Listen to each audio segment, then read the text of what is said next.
Hi, welcome to the video. So today I'm going to talk about how you can continually keep improving your guitar playing, whether you're a very beginner or you've been playing for decades. It's the same general principles apply, and there's no secrets on it. What kind of prompted me to do this is I see a lot on social media, people on the one side asking how to get better on guitar, how to improve, and then on the other side I see people either trying to sell programs, methods where they claim that theirs is the way to get better, or they have some secret or the best option, or just people giving their personal experience and advice, which oftentimes is contradictory and is more tied to their own personal experience of how they got better, but not necessarily applicable to everyone or even the majority of people. So I'm going to cover 6 general principles that really will apply to anyone, whatever level you're at, and talk about kind of the way you have to be careful of not to fall into traps where you maybe think you're getting better, but you're not. And then also I'm going to talk about a couple specific examples, such as, is it more beneficial to read sheet music versus tab, or is it a good idea to play scales every day versus, is that necessary? So some specific examples, but primarily general ideas. So what's it take to get better? Well, basically the main thing is you need to, it's not just practice. A lot of people say that, but practice actually doesn't necessarily make you better. I've had many students who have come to me who have been playing 30, 40 years and they haven't improved since the first few years they're playing. What you really need to do is actually challenge yourself in the practicing. So that's the first thing to think about. Now, playing should be fun, so you don't have to always be challenging yourself. If you want to play some easy song because you enjoy it, great. You don't do that. It should always be kind of a blend of doing things that will make you better in the long run, that kind of long-term investment of improving your playing so you have more options of things to play, and the short term of, I just want to play a song and do that, or just improvise or whatever. And so it should be a blend of both. So the first thing to do is you have to challenge yourself, and this means not just something physical. You don't have to be playing something faster or more complex to challenge yourself. Just learning something new, for example. I could be playing like a C major chord back here, and if I didn't know C major 7, and I learn, okay, I can pick up this finger and play a C major 7, I just learned something new that's actually easier than the shape I was doing before, but you're still better because you have another chord, you can play another option. So I'm going to get into how you can challenge yourself, and that's kind of the first one to do, is learn something new. That's a good way to challenge yourself and to make yourself better. Because if you're learning new things, whether it's a new technique, it could be a new chord progression, it could be new chord fingerings, scale fingerings, anything.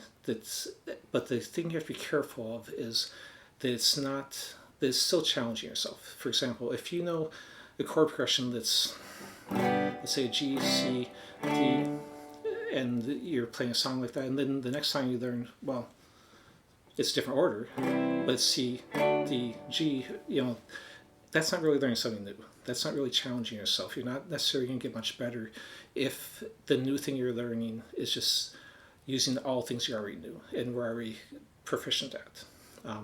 So, to challenge yourself, you need to learn something that you actually don't know or is difficult, and then that will make you better. So that's the one thing. Learn something new. Another thing you can do is improve on something you already know. Now, a lot of these cross over between each other. So if I'm improving on something I already know, and let's go and use scales as an example. So I see this argument of people saying you don't need to practice scales, and other people saying you should practice scales all the time. That's and they give examples of great players like Segovia and stuff who practiced their whole life on scales. Now, I will say it depends. And first of all this stuff depends on what your goals are. That's the important thing to decide, is why are you playing guitar? And it's not just why, but what genres, what things you want to be able to do with your guitar, because a lot of what you're going to learn will depend on that. If all you want to do is strum chords to sing with, you don't really need to practice scales to do that. If what scales you learn will be different, and what chords you learn, depending if you're playing jazz, metal, blues, classic rock, neoclassical, fusion, etc. A lot of the techniques you have to learn and the knowledge you have to acquire will be different. So you have to know, is what do I want to learn, and is this something that will be applicable to and I'll actually use? Okay, so in the scale, if you're just playing it in a kind of a rote, memorized thing, once you have it memorized and play it cleanly, if I'm playing A minor scale and I just run through it at the same speed every day, and I can already play it without mistakes, I can already play it consistently, you do that for 10 years, you're not going to be any better at it than you were when you started. It's kind of like if you go to a gym and you're lifting weights and you can do 100 pounds on a certain exercise. If you keep lifting 100 pounds, same number of repetitions for the next 10 years, you won't get weaker, but you're not going to get stronger either. Your body adapts to when you force it to, but your mind and body are kind of lazy. If you don't make it do something more difficult, it's not going to get stronger. It's not going to get faster. It's not going to do those more complex things until you force it to. So you can improve things you already know in different ways. You can do it, put it with the metronome, try it in different rhythmic groupings. Try it in eighth notes, 1 and 2, and try in triplets, 1 and 16th notes, etc. You can do it at different speeds. Try and build up your speed. You can try and be more efficient. Keep your fingers closer to the neck. Keep your picks smaller. Try and relax more. But you can also learn different ways to apply it. You can learn, okay, within this A minor, I've got A minor arpeggio, I've got a C major arpeggio, etc., D minor. You can learn all these things you can do with it. I can play it through with different intervals like fifths and thirds and sequences or patterns. I can put licks in it. I can improvise with it. So what are you doing with that? Practicing scales are great. It's very beneficial if you do it like what I'm talking about now, where you're constantly challenging yourself to do something new with it. If you're doing it just as a rote warm-up the same way you do it every day and not challenging yourself, it's really not benefiting you. Your time is better spent doing something else. Okay, so, and that's true of, again, anything. If you're not challenging yourself, you're not really getting better with it. So unless it's something you just really enjoy, find a way to make it more challenging. Okay, other things you can do is create something new. So that kind of goes hand in hand with what we were just talking. If you create some lick, whatever it is, and then you move it through a scale and then you change it through different keys and stuff, that can make you better on it. Whether you create some new fingering for a scale, or new chord progression, or anything like that, as long as it's something that's not basically the same as what you've always do, then creating something new through recombining stuff you know, or taking something new you've learned and applying it to things you already know. You find a lick in a song that you like. Let's say maybe it's an arpeggio idea. So maybe I'm going, okay, I'm going from A minor to D minor arpeggio. And then you say, okay, well, how can I expand on that? So then maybe say, okay, I could move that up to D minor. And then in this case, my arpeggio here would be a G major instead of a minor. So I have to adapt it. Or maybe I put the first arpeggio as a major instead of a minor. Or maybe I take it to a different position. So again, take an idea and expand on it, and by doing that, that will make you better. Now these examples I'm just coming up off the top of my head. They aren't pre-planned, so if I seem to hesitate a second, I'm thinking through what I'm doing. Okay, so another thing, and this kind of goes hand in hand, don't be afraid to fail. Do things that are difficult. A lot of times I'll see players who will have the attitude of, I know this is too hard for me, so I'm not going to try. Now, if it's too hard for you because it's some awkward fingering of a chord or something that you just can't get your fingers around and can't make sound, then yeah, it's not going to benefit you to hurt yourself trying to stretch in some way or to not be able to get the chord fingering down. But let's say it's a song that goes at 130 metronome, and you can only play 16th notes at 100 metronome. So you're like, well, I can never get up to that speed, so I'm not going to try it. But if you can take that song and play it at that 100 metronome, and then try and build your way up. Even if you don't get to 130, if they say for a month you work on it on and off and you get up to 110 metronome with it, and then you say, okay, I'm not going to keep going with this. That's okay. Even though you might think of yourself as having failed because you never got up to that speed of the song, you start off at 100, and when you stopped, you're 110. So you made yourself better. So while if you would have picked a song that was easy for you, this may be at 90 or 100 metronome already, you wouldn't be any better now. You'd be able to play the whole song, but you'll learn more from failing at something hard than succeeding at something easy. So don't be afraid to try something that even you know full on that you're not going to probably succeed at. It's fine. The process will make you better. If you're playing a song that has 30 chords you've never played, and you only get through learning 10 of them before you give up, it's okay. That's not failure to give up at that point. You learn 10 new chords.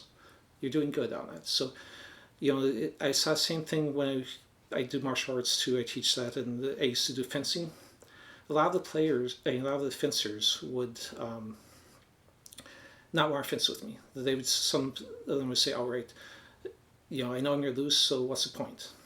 Well, my attitude was, if someone's better than me, I wanted to fence with them constantly, because I knew losing to someone better than me was going to make me a better fencer than beating someone who's worse than me. So the point is, try something that's hard. You'll learn more from that than doing something that's easy a lot of times. Okay, so again, don't be afraid to fail. Now that doesn't mean show up at your band rehearsal not prepared.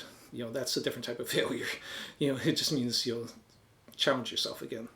Okay, another thing you can do, and this kind of goes hand in hand with the failure, don't be too hard on yourself. A lot of people think that they're not improving. I see this in students all the time.